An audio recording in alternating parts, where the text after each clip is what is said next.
कोई उसको पहचान लेता है, कोई नहीं पहचानता है।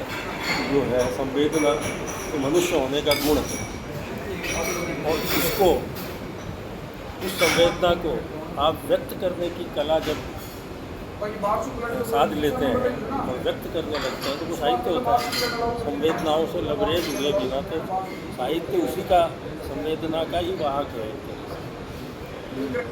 किसी न किसी संवेदना का वाहक है। संवेदना तो एक मनुष्य, हर मनुष्य के लिए जरूरी है।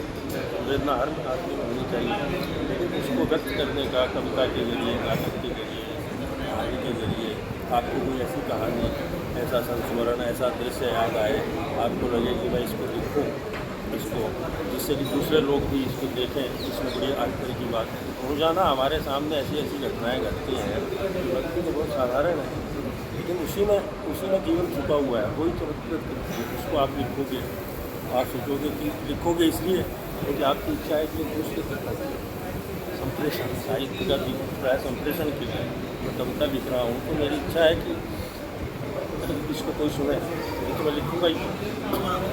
बाउल गायक जो है बंगाल के, उनकी थ्योरी है किसी भी चीज़ का रिकॉर्ड मतलब लहरों की तरह ये जीवन है, इसका आनंद लेते जाओ, आप गाओ बजाओ, महसूस करो, कोड करने की कोई ज़रूरत नहीं। मतलब वो एक अलग फिलोसफी है, लेकिन जब आप कोड करते हैं, लेखन इसीलिए तो है कि साहित्य के जरिए तो ऐसी ऐसी चीज़ें, जो संवेदना बची हुई है, और या मतलब दुनिया भर का जो साहित्य है वो संवेदना, किसी न किसी संवेदना से, युद्ध के विरोध में लिखा गया है, अमानवीयता के विरोध में लिखा गया है, अन्याय के विरोध में लिखा गया है। साहित्य क्या है, बेसिक है, क्योंकि कोई लिखेगा क्यों?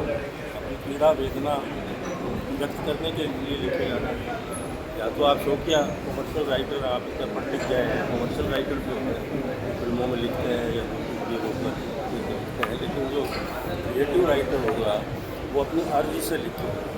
ये तो जब लिखना सीख जाता है तो वो साहित्य है। संवेदना और साहित्य में यही फर्क है। साहित्य एक शिल्प में ढल जाती है जब संवेदना, चाहे आप संवेदना शब्द में ढाल लीजिए, उसको आप पेंटिंग में ढाल लीजिए, या दूसरे कला रूपों में ढाल लीजिए, या कोई बांसुरी बजाता है बड़ी वेदना में, तो वो भी तो एक मनुष्य की पुकार है ना, वो भी कला है। लेकिन इन कलाओं से साहित्य का उस तरह से रिश्ता नहीं है। साहित्य एक बहुत ही गहरी पुकार है, क्योंकि बांसुरी तो इस समय आपको मधुर लगेगी, लेकिन साहित्य 100 बरस बाद भी एक लिखता है ना। मैं तो कम से कम ये सोच के लिखता हूँ,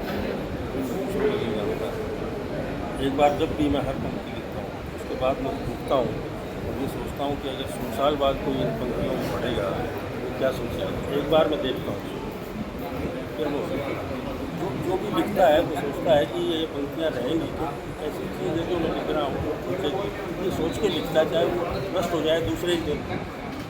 जब 100 कविता लिखता है उसमें से एक अमर हो जाती है, बाकी मिट जाती है, तो क्या होगा आपके हाथ में नहीं है। आप ये सोच के लिखते हैं, ये सारी चीज़ें।